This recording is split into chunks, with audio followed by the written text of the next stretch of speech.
Tant que le désir vient du manque, rien n'arrive. La majorité des êtres humains désirent à partir d'un point fragile, le manque. Ils veulent parce qu'ils ont peur. Peur de manquer d'argent, peur d'être oubliés, peur d'échouer, peur d'être laissés derrière. Et cette peur colore chaque pensée, chaque décision, chaque geste. Quand quelqu'un répète intérieurement « je veux réussir », ce que l'esprit entend souvent n'est pas la réussite, mais « je ne suis pas encore assez ». Le cerveau ne fonctionne pas avec des négations.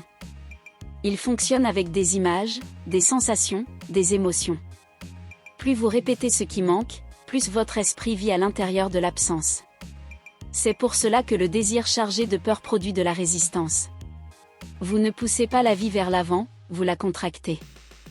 Vous commencez à agir avec urgence, à comparer, à forcer, à douter. Et sans le vouloir, vous sabotez ce que vous appelez pourtant de vos vœux. Épictète disait que ce ne sont pas les événements qui troublent les hommes, mais l'opinion qu'ils s'en font. Le désir né du manque est une opinion silencieuse répétée, quelque chose me manque pour être complet. Et cette opinion infiltre l'attitude, la posture, la voix, les choix. Le basculement commence quand vous ne demandez plus « qu'est-ce qui me manque ?» Mais, d'où naît ce désir en moi ? Observer sans juger affaiblit déjà la peur. Changer le point de départ transforme tout le trajet. Commente, je choisis de désirer à partir de la force, pas du manque. Tu ne reçois pas ce que tu veux, tu reçois ce que tu peux soutenir. Imagine un vase. Ce vase représente ta capacité intérieure. Il contient ton caractère, ta stabilité émotionnelle, ta discipline, ton rapport à la responsabilité. Beaucoup demandent une abondance que leur vase ne peut pas contenir. Ils veulent plus d'argent, mais n'ont pas appris à gérer. Ils veulent l'amour, mais n'ont pas guéri leur manière d'aimer. Ils veulent la reconnaissance, mais ne supportent pas la critique. Quand une opportunité arrive trop tôt, elle devient un poids.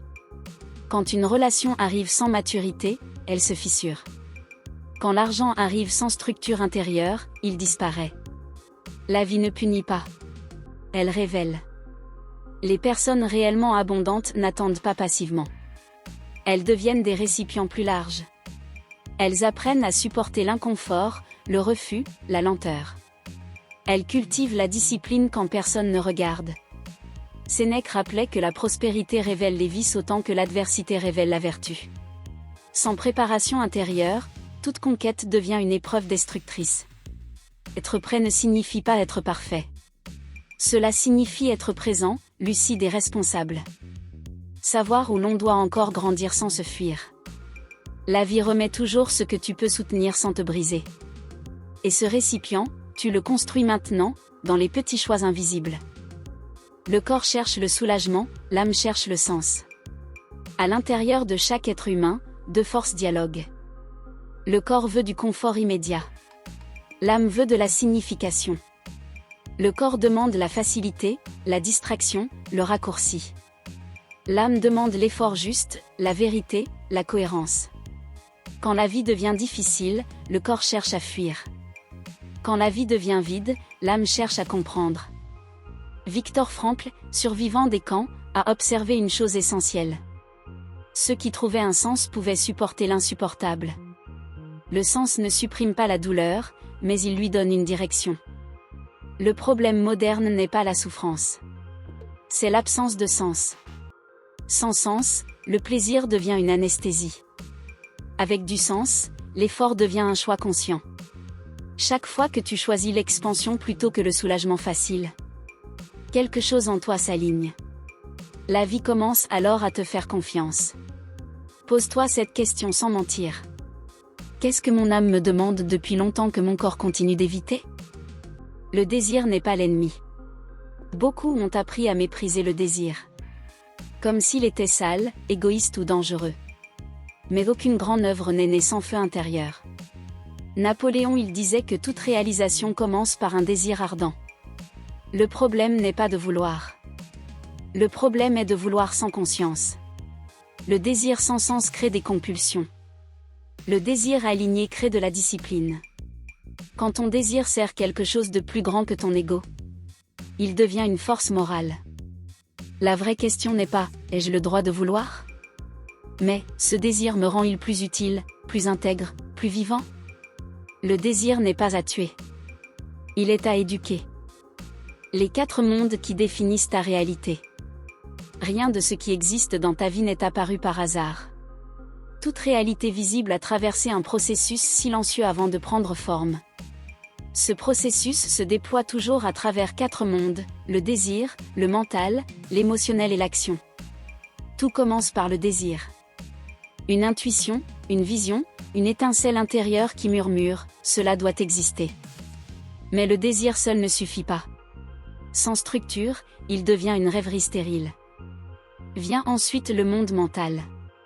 C'est ici que la vision devient claire, que les choix se précisent, que la stratégie se dessine. Penser n'est pas hésiter, penser c'est organiser. Beaucoup échouent non par manque de volonté, mais par absence de plan lucide. Le 3e monde est émotionnel. C'est le plus instable, mais aussi le plus déterminant. Il regroupe la croyance, le sentiment de mérite, la capacité à supporter la frustration, le rejet, l'attente.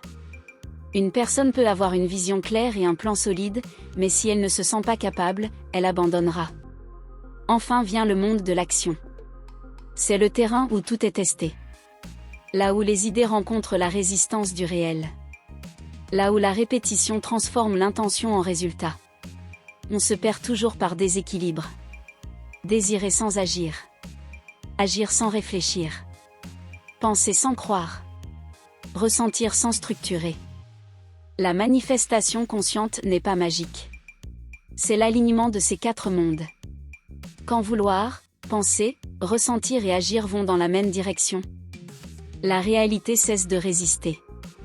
William James disait que la foi consiste à agir comme si ce que l'on croyait était déjà vrai. Non pas par illusion, mais par cohérence intérieure. Quand ces 4 mondes dialoguent, le monde extérieur devient une conséquence, pas un combat. La base de toute abondance réelle. L'abondance réelle ne commence pas dans les chiffres, mais dans la structure intérieure. L'argent, les opportunités, les relations, l'impact ne sont que des expressions visibles d'un état invisible.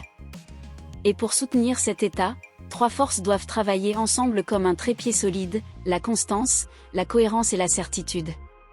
La constance, c'est faire un pas chaque jour, même quand rien ne confirme que cela fonctionne. Même sans motivation. Même sans reconnaissance. C'est continuer quand l'enthousiasme s'éteint et que seule la discipline reste. Ce n'est pas spectaculaire, mais c'est ce qui construit la force réelle. La cohérence, c'est aligner ce que tu penses, ce que tu dis et ce que tu fais. Chaque promesse non tenue fragilise l'intérieur. Chaque parole suivie d'une action renforce le caractère. Quand une personne vit en contradiction, elle se fissure. Quand elle se réaligne, elle se renforce. La certitude n'est pas l'absence de doute. C'est la décision de continuer malgré le doute. Elle ne naît pas d'un grand moment d'inspiration, mais de centaines de petits choix répétés. Chaque fois que tu refuses d'abandonner, tu solidifies cette certitude. L'histoire d'Abraham Lincoln illustre cela avec brutalité. Échec politique, faillite, perte personnelle profonde. Rien n'indiquait la réussite. Mais il est resté constant dans l'effort, cohérent avec ses principes et certain de sa direction intérieure. Nous vivons dans une époque fragile où le moindre obstacle devient une excuse. Le stoïcisme rappelle une vérité simple. Le vase doit être assez solide pour supporter non seulement les chocs de la vie, mais aussi le poids du succès. Quand ces 3 piliers sont présents, la vie reconnaît cette fermeté. Elle cesse de tester et commence à ouvrir. Affirme intérieurement, aujourd'hui, je choisis d'agir comme quelqu'un qui soutient ce qu'il désire. Celui qui ne supporte pas de grandir rejette le rêve des autres. Il existe une loi silencieuse que beaucoup découvrent trop tard. Les idées ne sont pas des jouets, ce sont des graines. Toute transformation profonde commence dans un espace intérieur fragile. Une idée, un projet, une vision ne demandent pas immédiatement à être exposée. Ils demandent d'abord à être protégés. Quand un esprit entre en contact avec une grande idée, il ne reçoit pas seulement une inspiration, il reçoit une responsabilité. La vie semble murmurer, prends en soin. Le piège est de parler trop tôt. De partager ce qui n'a pas encore de racines avec des personnes qui vivent dans la peur, la frustration ou la petitesse. Ce n'est pas de la méchanceté.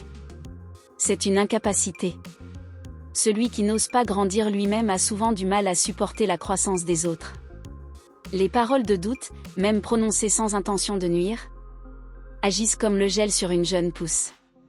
Elles ne détruisent pas toujours l'idée immédiatement, mais elles la rigidifient, la font douter de son droit d'exister. C'est pourquoi les grands rêves ont besoin de silence. Pas de secret maladif, mais de maturité. On ne montre pas une graine avant qu'elle ait développé des racines. L'agriculteur protège la jeune plante du vent et de la tempête. De la même manière, protège tes idées des opinions non sollicitées, des critiques précoces et des projections des autres. Partage uniquement avec ceux qui ont les mains propres, le regard bienveillant et l'esprit assez vaste pour ne pas écraser ceux qui ne comprennent pas encore. Une idée ne grandit pas dans l'exposition. Elle grandit dans l'action. Écris-la clairement. Fais un premier pas concret. L'action nourrit la graine mieux que 1000 discussions. Commente, je protège les graines de mes idées. Le chaos n'annonce pas la fin, il annonce le tournant. Il arrive un moment dans toute trajectoire où l'ordre se brise. Un projet échoue. Une relation se termine. Une sécurité disparaît. Et l'esprit, pris de panique, conclut trop vite, tout est perdu. Mais le chaos n'est pas une condamnation. Il est un passage. Les sages stoïciens l'enseignaient déjà. Celui qui comprend la nature des cycles ne voit pas l'effondrement comme une injustice, mais comme une transition nécessaire. Quand une phase de rareté apparaît, deux attitudes sont possibles. La première consiste à la vivre comme une sentence définitive. Le désespoir s'installe, les décisions deviennent confuses et la souffrance se prolonge. La seconde consiste à voir cette phase comme un hiver. Dur, froid, inconfortable, mais porteur d'un travail invisible. Dans l'hiver, la terre ne meurt pas. Elle prépare. Marc Aurèle écrivait : l'obstacle à l'action fait avancer l'action. Ce qui se dresse sur le chemin devient le chemin. Cette phrase n'est pas poétique, elle est pratique. Le problème n'est jamais la chute, mais l'histoire que l'on se raconte à son sujet. Le chaos révèle ce qui n'était pas solide. Il met en lumière ce qui demande à être ajusté, abandonné ou renforcé. Il oblige à revoir les priorités, à quitter les illusions, à revenir à l'essentiel. La loi de l'attraction n'est pas la promesse d'une vie sans heurts. Elle est la capacité de transformer chaque choc en apprentissage conscient. Quand tu refuses de voir le chaos comme une fin, ton esprit cesse de lutter contre la réalité et commence à dialoguer avec elle. Et c'est précisément à ce moment-là que le tournant devient possible. Servir est le chemin le plus court vers l'abondance. Il existe un paradoxe que beaucoup refusent de voir. Plus une personne se concentre uniquement sur ce qu'elle veut recevoir, moins la vie lui fait confiance. Les réalités durables ne naissent pas de la demande, elles naissent de la valeur offerte. Observe autour de toi. Les entreprises qui traversent le temps résolvent des problèmes réels. Les relations profondes existent là où chacun apporte quelque chose de vrai. Les personnes respectées sont rarement obsédées par la reconnaissance. Elles sont occupées à être utiles. Très tôt, beaucoup ont appris à associer le fait de servir à la soumission. Donner serait perdre.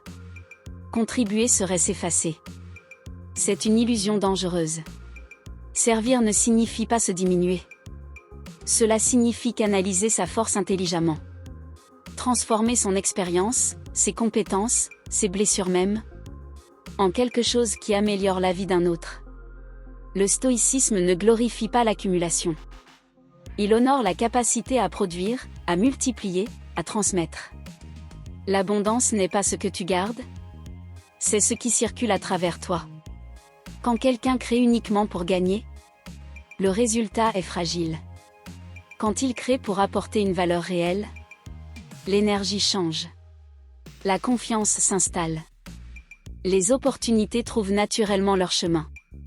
Servir, c'est quitter la posture du demandeur pour entrer dans celle de la source. Et une source ne mendie pas. Elle nourrit. Pose-toi cette question simple mais transformatrice. Qu'est-ce que je peux offrir aujourd'hui avec ce que j'ai déjà?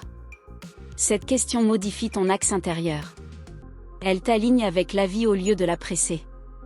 Commente: aujourd'hui, je choisis de servir avec ce que j'ai déjà. Quand tu cesses d'avoir besoin, la vie commence à se rapprocher. La plupart des gens croient que la loi de l'attraction fonctionne comme un catalogue. On demande, on insiste, on espère, et la vie devrait livrer. Mais la réalité intérieure fonctionne autrement. La vie ne répond pas à ce que tu exiges. Elle répond à l'état dans lequel tu te tiens.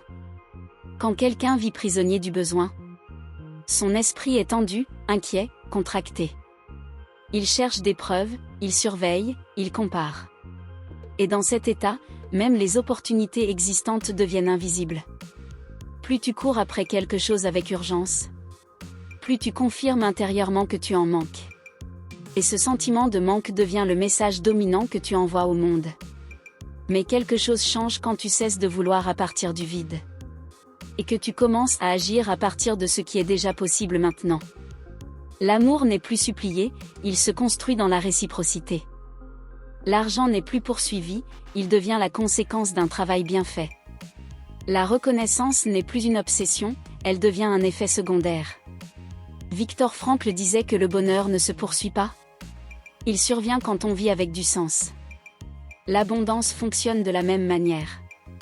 Imagine une fenêtre la nuit. Quand la lumière intérieure est trop forte, la vitre ne renvoie que ton propre reflet. Quand elle s'adoucit, le monde extérieur redevient visible. Lâcher l'urgence, ce n'est pas abandonner. C'est s'aligner. Ce qui est vraiment à toi n'a pas besoin d'être saisi par la force. Cela demande que tu sois présent, stable et entier pour recevoir. Écris dans les commentaires. Je lâche l'urgence et je choisis la cohérence. Merci d'être resté jusqu'au bout. Si ce contenu t'a aidé à voir plus clair, abonne-toi à la chaîne. Ici, on ne force pas la vie. On devient suffisamment solide pour l'accueillir. Si tu es arrivé jusqu'ici, ce n'est pas un hasard. Quelque chose en toi était prêt à entendre ce message. Tu as vu que l'abondance n'est pas une course, ni une lutte contre la vie, mais un état intérieur qui se construit. Tu n'as rien à forcer. Tu n'as rien à prouver. Tu as simplement à devenir plus cohérent, plus présent, plus solide. Chaque jour où tu choisis la constance plutôt que l'abandon, la cohérence plutôt que la contradiction, et le sens plutôt que l'urgence, tu élargis le récipient capable d'accueillir ce que tu désires. Si cette réflexion t'a aidé à voir autrement, si elle a calmé quelque chose en toi ou réveillé une clarté nouvelle, je t'invite à t'abonner à la chaîne. Ici, on ne vend pas des promesses rapides.